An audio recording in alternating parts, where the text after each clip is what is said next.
ఇట్లున్నారుగా కొంచెంగా ఈనాగానే అర్థం కావడం అది కూడా. దేవిని లక్ష్మి అంటే నీళ్ళలో గుడ్డలు దేవత అట్లా.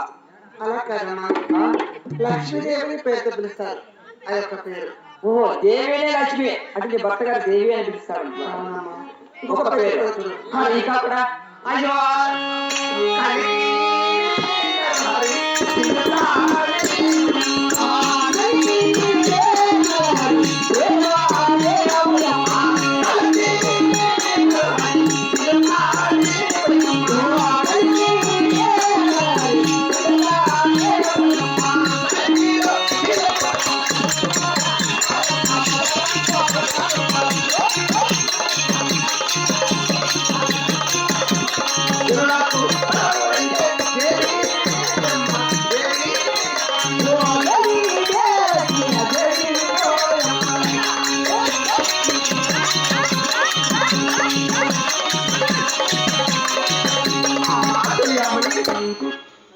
అమ్మా మరి ఒక పంచరత్న సిలుక ఎంత సుకుమారంగా ఉంటుందో మరి అంత సుకుమారమైన దాన్ని.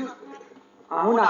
అవునమ్మా. కలికిన నరహరి చిలుకనే పంచరత్న సిలుక 5 రంగులతో ఉంటుందో మరి అటువంటి సిలుక లాంటి దాన్ని నీ భర్త గారికి నువ్వు చిలుకలు పంజరాల మాదిరి కనిపిస్తుంటా అన్నమాట. సరేనమ్మా, ఆయన 2 అయినాయి. ఇంకా కూడా ఇంకా చెప్పాలంట. అవునమ్మా.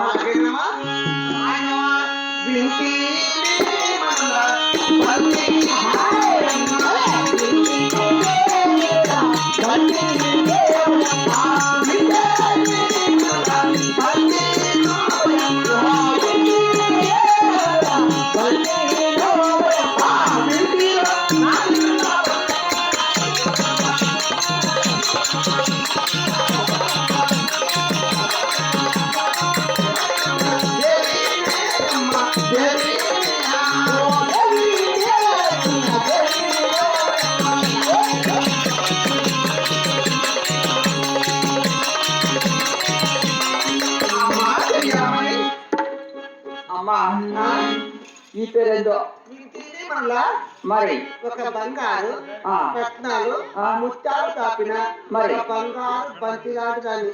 అంటే పూల కింద మాదిరి. బా, ఇది కూడా చక్కగానే ఉండాలి అయితే. అవునమ్మా. ఇంతది అంతది బంతి. సరేనమ్మా, ఇంకా 4 అయినాయి. ఇంకా చెప్పాలంటావా? ఇంకా చెప్పాలి.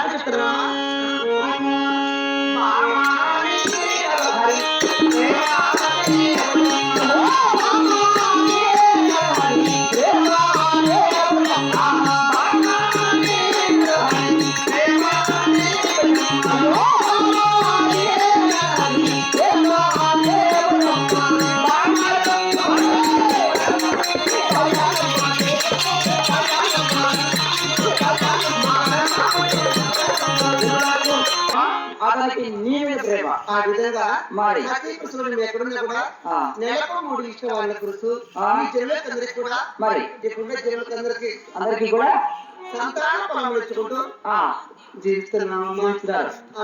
చాలా చక్కగా ఉన్నాయి. అవునమ్మా. ఆయన నాకేమో ఇంకా కొన్ని అడగాలనిపిస్తూనే ఉంది. కాదమ్మా, నాకున్న 10 పేర్లు చెప్పేశారు కదా. చూడమ్మా, నీవేమో చెప్తున్నావు 10 పేర్లు చెప్పాను. నాకు ఒకరికి అర్థమే కావాలా. ఎందుకంటే నువ్వు దడగడ చెప్పుకుంటూ వెళ్ళిపోతున్నావు. నా పేర్లు మాట్లాడడంలో చెప్పు చూద్దా. అంటే నీకు అర్థం కాలేదా? అర్థం కాలేదమ్మా. నీకే అర్థం కాలేదంటే ఇక ఇప్పుడున్న వాళ్ళతో ఏమర్థం చాలా మంది ఉన్నారమ్మా.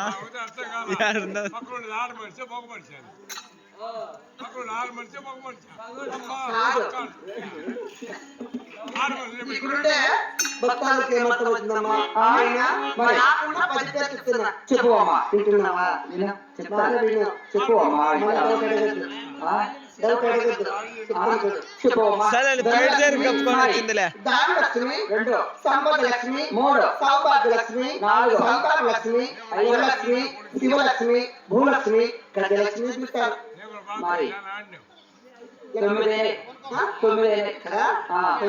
9. మరి శివుల పేరు చెప్పాలంటే మరి నా స్వామి పేరు మళ్ళీ తెలుసుకోవాలా. అవునా? ఏమో చెప్పాను. లక్ష్మీనారాయణ అన్నాడు. లక్ష్మీనారాయణ ఆది మహావిష్ణువు నా భర్త. ఆది మహావిష్ణువుడి భర్త లక్ష్మీ నరసింహస్వామి అన్నావు కదా? మరి నా స్వామి పేరు ఆది మహావిష్ణువుడు. మరి ఈ యుగంలో మరి నా పేరు మాత్రం ఆది మహాలక్ష్మి ఉంటుంది. అవునా? ఆది లక్ష్మి పిలుస్తారమ్మా. ప్రస్తుతానికి నిన్ను ఆదిలక్ష్మి అంటున్నారు.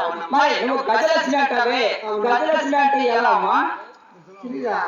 అది తెలిస్తే నాకు తెలిసి గజలక్ష్మి పేరు ఎలా వచ్చిందంటే ఆ యొక్క పాల సముద్రంలో నేను జన్మించాను కదా. పాల సముద్రం జన్మించేటప్పుడు పుట్టినప్పుడు మరి ఆ తామరపుష్పంలో నేను కూర్చున్నా. ఓ కూర్చున్నప్పుడు ఇటు పక్కన ఒక ఏనుగు, పక్కన ఒక ఏనుగు, రెండు ఏనుగుల మధ్య మరి నేను కూర్చున్నా. గజములుగా వేరులు కాబట్టి మరి నాడు గజలక్ష్మి పేరు వచ్చాను. అవునా? అది గజలక్ష్మి అంటారు. గజం. సరే, ఆయన సంతాన లక్ష్మి అంటావే. సంతాన లక్ష్మి అంటే జనులకందరికీ కూడా సంతాన ఫలం తెచ్చుకుంటూ పోతుంటే అప్పుడు నన్ను సంతాన లక్ష్మి పిలిచారు. ఆయన చాలా చక్కగా ఉన్నాయి మన పేర్లో. ఇంకా ఆయన నీ సందేహం ఏమంటమ్మా? అయ్యో ఏమంటమ్మా? అప్పుడన్నా చూడు మరి ఏమన్నా 10 మంది భర్తలు కదా. అవును. చేయమని ఇప్పుడు నాకు 10 మంది భర్తలు లేదమ్మా. నాకున్నది మాత్రము ఒక భర్త. ఏ